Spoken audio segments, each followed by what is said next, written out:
सोचिए, अगर सामाजिक कल्याण का मतलब मुफ्त में चीजें बांटना न हो, बल्कि हर एक परिवार को एक नौकरी की गारंटी देना हो, तो क्या होगा? आज हम एक ऐसे ही कह सकते हैं क्रांतिकारी विचार को समझने वाले हैं, जो ये मुफ्त की रेवड़ियों वाली संस्कृति को चुनौती देता है और इसकी जगह एक टिकाऊ समाधान सामने रखता है। एक नौकरी, एक घर।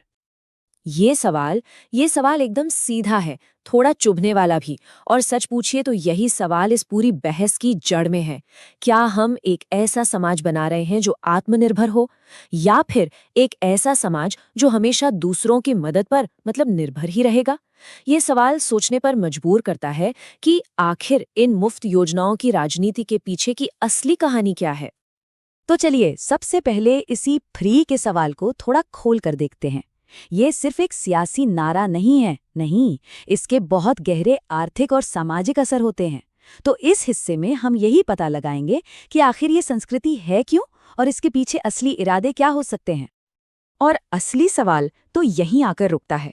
क्या ये जो मुफ्त योजनाएं हैं वो सच में लोगों की भलाई के लिए हैं, या फिर ये बस वोट पाने और सत्ता में बने रहने का एक जरिया भर है? देखिए, दोनों बातों में जमीन आसमान का फर्क है और ये लेख हमें इसी पर गहराई से सोचने को कह रहा है। अच्छा, मुफ्त योजनाओं की सिर्फ आलोचना कर देना एक बात है, लेकिन उनकी जगह एक कारगर विकल्प देना वो बिल्कुल दूसरी बात है। तो अब हम इस विश्लेषण के सबसे दिलचस्प हिस्से पर आ गए हैं, एक नया नजरिया जो इस पूरे सिस्टम को बदलने का वादा करता है। यहाँ पर ना दो बिल्कुल अलग अलग दुनियाएं हैं। एक तरफ है मुफ्त की विचारधारा, जो एक तरह से लोगों को आश्रित बनाती है, और दूसरी तरफ है रोजगार की विचारधारा, जो लोगों को सशक्त बनाती है, उन्हें आत्मसम्मान देती है और उन्हें समाज में एक सक्रिय योगदानकर्ता बनने का मौका देती है। तो इस वैकल्पिक नजरिए का इसका केंद्र क्या है, इसका दिल क्या है? ये एक बहुत ही सरल लेकिन बड़े ही दमदार विचार में छिपा है। एक घर, एक रोजगार। चलिए अब इस मॉडल की गहराइयों में उतरते हैं और देखते हैं कि ये असल में एक क्रांति कैसे ला सकता है। तो हर घर एक रोजगार, ये असल में है क्या? जरा कल्पना कीजिए, सरकार का पहला काम मुफ्त का सामान बांटना नहीं है, बल्कि ये पक्का करना है कि हर परिवार के एक काबिल सदस्य के पास एक स्थिर पक्की नौकरी हो। और सबसे जरूरी बात ये कि ये सब कुछ स्थानीय स्तर पर हो, जिससे समुदाय अंदर से मजबूत बने। ये कोई हवाई किला नहीं है, इसे हकीकत बनाने के लिए एक साफ 4 कदमों वाली योजना भी बताई गई है। सबसे पहले स्थानीय स्तर पर सरकारी जमीन की पहचान करना और उसे लेना। फिर उसी जमीन पर व्यावसायिक ट्रेनिंग के लिए सरकारी केंद्र बनाना।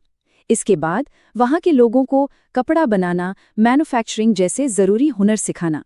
और आखिर में जो सबसे अहम कदम है, हर घर से एक ट्रेन्ड व्यक्ति को इन्हीं लोकल प्रोडक्शन सेंटर्स में एक गारंटी वाली नौकरी देना। अब यहाँ एक बहुत दिलचस्प मोड़ आता है। ये नौकरी एक सामाजिक समझौते के साथ आती है। मतलब नौकरी इस शर्त पर टिकी है कि वो व्यक्ति अपने परिवार की देखभाल कर रहा है या नहीं। अगर कोई अपनी पारिवारिक जिम्मेदारियों से मुंह मोड़ता है तो उसकी नौकरी भी जा सकती है।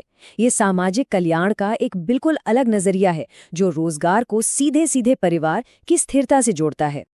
तो जब इन सब चीजों को एक साथ जोड़कर देखें, मतलब स्थानीय नौकरियां, स्किल ट्रेनिंग और पारिवारिक जिम्मेदारी पर जोर, तो समाज पर इसका कुल मिलाकर क्या असर पड़ेगा? आइए इस मॉडल से होने वाले संभावित प्रभावों को समझते हैं। इस मॉडल का असर बहुत बड़ा और दूर तक जाने वाला हो सकता है। सोचिए जरा, जब लोगों के पास अपने ही शहर या गांव में सम्मान वाली नौकरियां होंगी तो उनका आत्मसम्मान बढ़ेगा।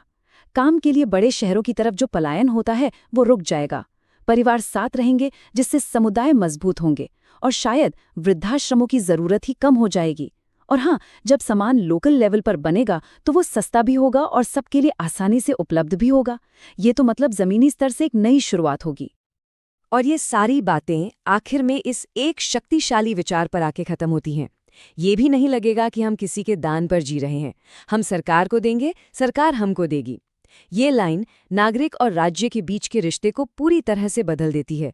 ये निर्भरता का रिश्ता नहीं, बल्कि आपसी सम्मान और साथ मिलकर आगे बढ़ने का रिश्ता है। ये एक ऐसा विचार है जिसमें हमारे समाज के पूरे ताने बाने को बदलने की क्षमता है।